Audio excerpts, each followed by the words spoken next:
Hello everybody, welcome to Rewrite Your Reality with Reese. I am your host, and on today's video, manifesting, this is the one and only way. Also, thank you for joining me today. If you do like my content, please don't forget to like, subscribe, hit that notification bell, drop me an email or a comment in the comment section about any questions you may have. And now onto today's video, because I received a question from a follower, a subscriber, really wanting to know about what do other coaches mean specifically when they say look at your limiting beliefs, become hyper aware of those limiting beliefs, and the more hyper aware you are of them, the more you can drop them. Now, I don't necessarily believe in all that. I believe in something a little more unlimited, in that you are not limited in any way, shape or form by anything you have perceived yourself to be whatsoever. And today I'm going to show this. Now, looking at the image, you are source. You are source, God, reality, one with the infinite fabric of the universe. The infinite fabric of reality. It does not matter if you are not physically connected to the planet. Nothing's physically connected to anything. But all of it exists in a physical, connected, inseparable, separated harmony. Undisputable. Everything works together. Even sometimes we don't want to work together with each other, right? And that really is reality. And yes, sometimes things collide and it's collateral damage, right? But what's really happening? You see, there's reality. You think that you are this physically separated form. You're that guy or girl on the computer or at their work or just hanging around. And then there's a next moment. And then there's a next moment, and then there's a next moment. And there's so many moments happening, you can't even quantify how much or how many moments have actually passed. Yeah, we have hours, minutes, seconds, but that stuff doesn't matter. It's just expression to express something where we can communicate. It's not necessarily real. So what's giving life to all of reality? In this moment, everything is conscious, or at least you are conscious of knowing everything is moving in the exact same moment. Nothing's moving ahead of you. Nothing is moving ahead of you in the sense that it's in the next moment and you are in the previous one. You see, we think like that because we see something moving away and we try to catch up to it, or something is coming toward us and we try to run away. That gives you the illusion of being in this reality where everything is moving in different ways, in different forms. You see, speed of light, something moving at the speed of light does not move or gets to anywhere faster than your own awareness is perceiving the movement from your point of view. Just to explain that, if you were watching a movie and something set off in this frame where everyone's seeing it, that thing doesn't get to the end of the movie before anyone else does. It goes along with the frame of reference. The now, the present. It's happening right here and right now. And you as that source, you are the one lighting up what's present. What's happening now. Because it's stillness. You see, once you get to a certain point in the movie, everything else behind it or in front of it, you recognize is not actually moving. So what's really moving? You as source, the projection, the projector, the ongoing film reel unpacking itself in every single moment. But there's no real movement happening other than the movement of source as the happening itself. Just like when you watch a movie. Everything else, it doesn't rearrange, it's just there. And you are the movement of it. John 14:2. In my Father's house there are many mansions. If it were not so, I would have told you, I go to prepare a place for you. Now, what does that mean? You are a stack of movies about yay high, going all the way up. Which one's being watched at this very moment of you looking at it? None of them. but they're all potential. They're all still. You put one in the TV, onto the TV, and you press play, and now it's playing through the stillness of images, giving the apparent seemingly stillness of reality movement by rearranging itself. I say apparent stillness of reality. You see, reality is giving movement to even the stillness of frames because it's still being that actively. Reality is actively being something still because reality is movement and stillness at the same time. It's just everything, right? So when you as source start to imagine something, you are taking a film roll, a reality script, and you are lighting up those frames. You are saying, this reality life, this me here and now, I am lighting this up. That is reality because you are lighting it up. Just like your three-dimensional experience of reality, you are the one lighting it up. You are the one lighting it up. So what are you lighting up? That is your reality. And this is where we go back to some coaches talk about this and that. They say you must be hyper aware of those limited patterns or you will keep repeating them. Now there is some truth to that because what you are unconscious of doing, you will continuously do. And the reason you become conscious of it is because it's no longer your choice. But what happens when we become conscious of it? We start to think, oh, I am now doing this again and again. No, you're not. Otherwise, you wouldn't be conscious of it. You are absolutely, utterly unconscious of things that you do as a habit that you've just chosen over and over again because it has no bearing on your current experiencing of life. The moment you choose something different that has to rearrange itself, that is when you become conscious of those beliefs and habits and whatever else. So trying to go and look for them is not necessarily a grand idea. Why? Because even though what they are pointing to is powerful, it isn't the actual truth. Because when you realize something deeper, you are not someone limited by identity. So you never need to go and look for these things. In fact, when you choose a new life, those things come looking for you in a sense, right? You are the unlimited I. You don't have to limit yourself by something where you as this unconscious mind are looking at your life saying, I've been this way for 10 years, I've been this way for 20 years, maybe 30 odd years, and trying to figure out how many more things are holding my life back from me because it hasn't come yet. My dream life has not come yet. Something must be holding it back. Well, it's you focusing on what's holding it back that is you not imagining and being aware of your dream life right now. So this looking and habitual searching is what's holding it back. So we start to unconsciously assume, and I don't want to say unconsciously assume here because very easily things can change to, well, my mind is doing this. There's literally no ego mind. Nothing. It's not there. There is no ego mind. What that is referring to is the divine mind's perspective of the present moment or any moment you are experiencing. It is the thoughts that physical self is experiencing in that frame.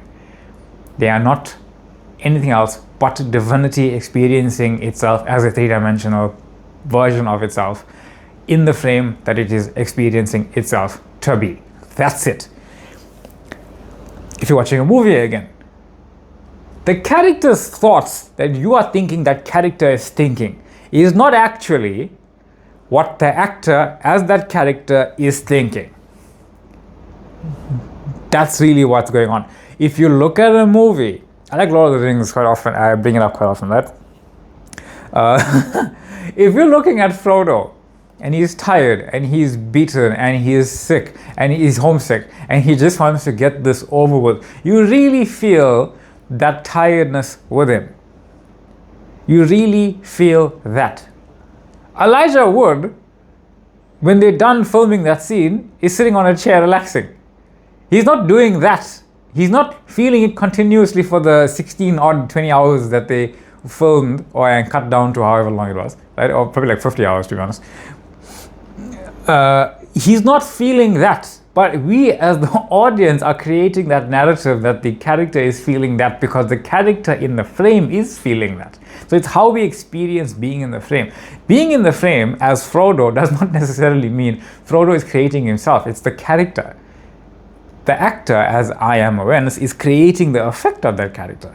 The thoughts and feelings Frodo may or may not have don't matter outside Elisha Wood being the character. So the thoughts and feelings you have as the physical character don't matter outside you as awareness knowing you're being said character. Now, 30 years of training myself to think this way will probably leave some habits behind, as some coaches apparently have said. I don't know. I'm just going off what the subscriber has said.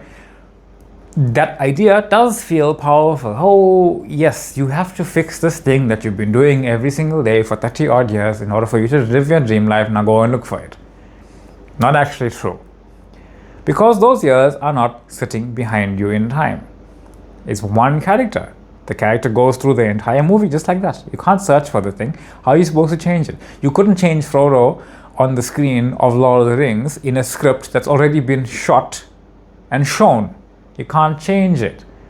You may bring to light another version, and that's fine, but you can't change that one. You can't go and change the dialogue once it's already been shot.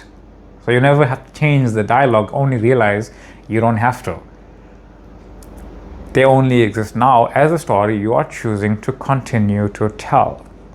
You can always change the story in any singular moment, because every moment is singular.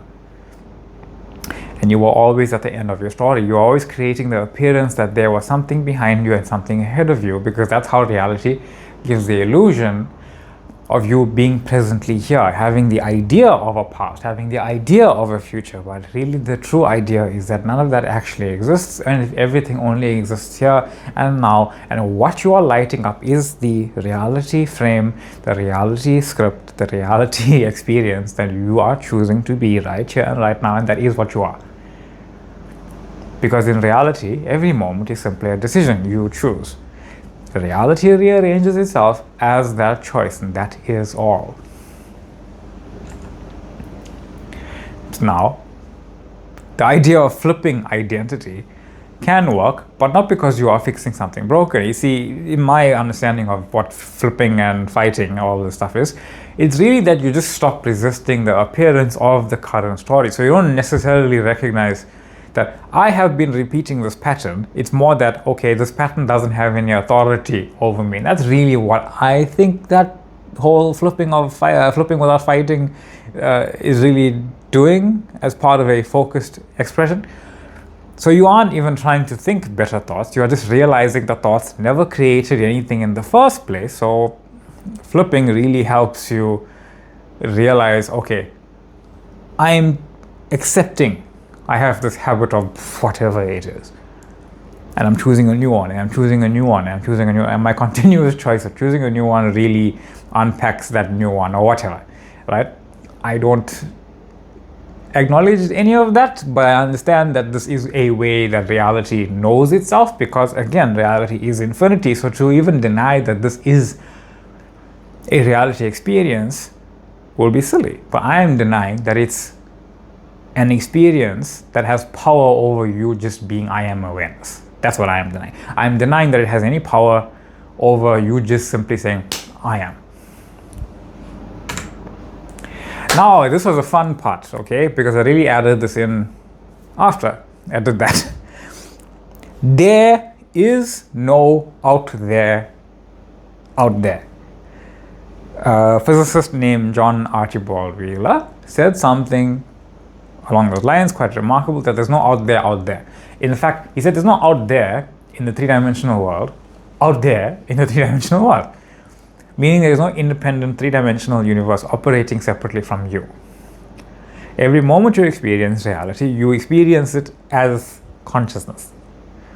You are not only the three-dimensional version of yourself moving through reality, you are actually the consciousness viewing reality through the version of yourself that you are now choosing to be. Whether that is physical or otherwise, it's still you as that viewpoint, viewing from another vantage point that you are one with. It's happening within you. And I have a little bit of an example here with a cute face. The window in the house.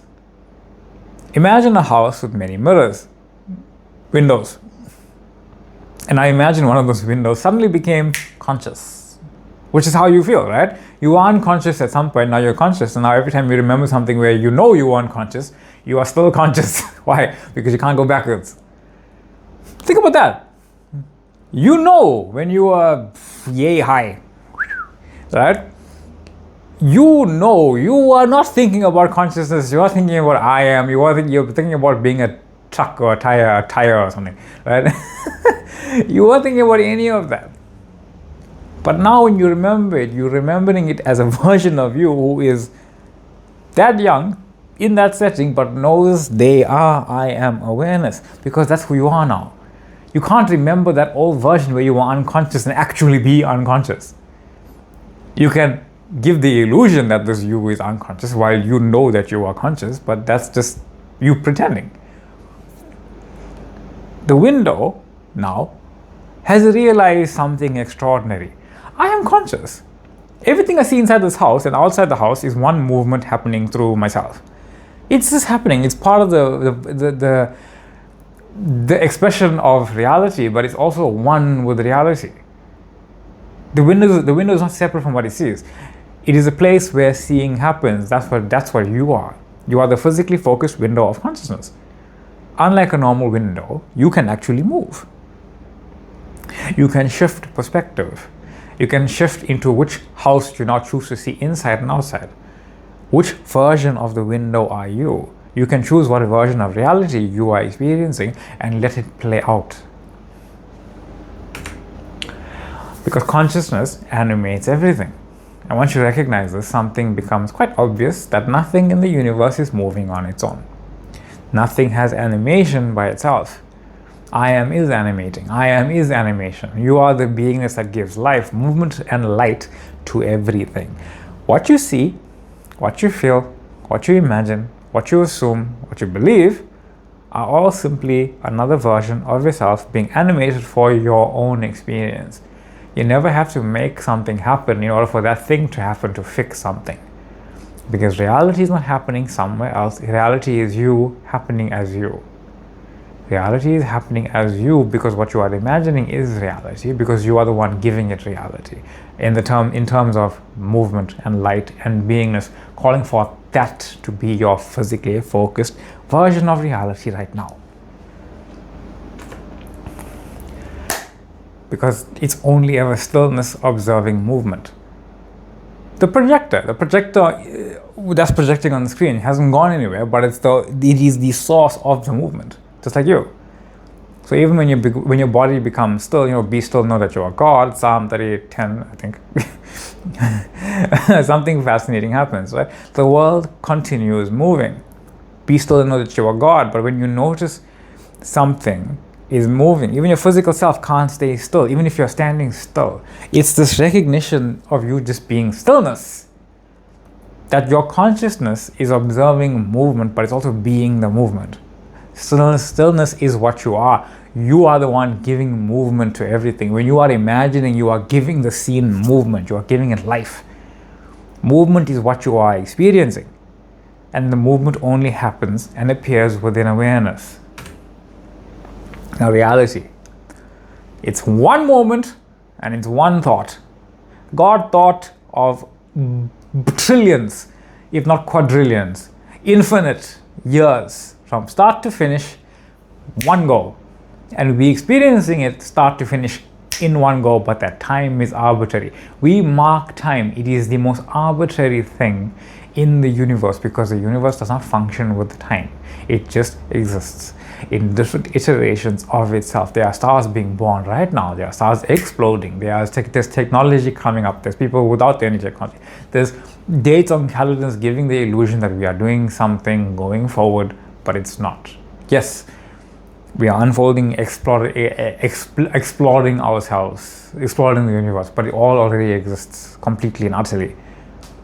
We just think it takes time to experience that, but what we are experiencing is the time of it. One awareness, one moment, no past, no future, no reality moving through time, because time is not a canister where reality exists in. Time is part of the existence as an experience. One living thought. And inside that thought, you are choosing where to live. You are choosing which version of reality to experience as God experiencing itself right here and right now. So rounding off here, the unlimited I, you. The realization becomes simple.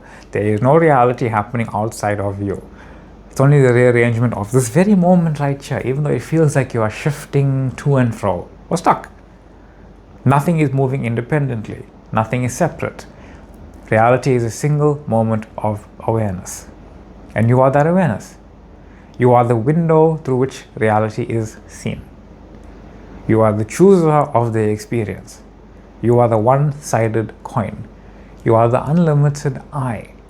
So who, as that window, as that vantage point, as that physically focused you, as consciousness, as awareness, as the creator, as God, as reality, who do you imagine yourself now to be as your experiencing of reality? And that is your reality right now, because in your experience of reality, it is.